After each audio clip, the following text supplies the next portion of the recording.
So, ich bin der Felix Mattliner. Wir standen daheim in unserem Stall. Wir haben den Betrieb übernommen mit einem Anbindestall mit 50 Kühen.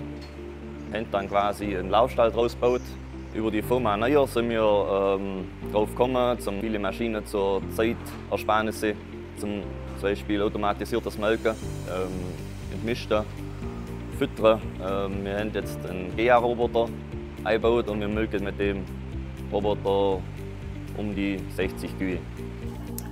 Die Zitze wird angesetzt, wird vorgereinigt, vorgedippt, desinfiziert, angeröstet, gemolken und gedippt. Alles in einem Melkbach. Der Deri-Robot melkt jetzt hier seit 4 Jahren. Wir sind hier in einem Umbau, in einem Anbindestall-Umbau zum Laufstall.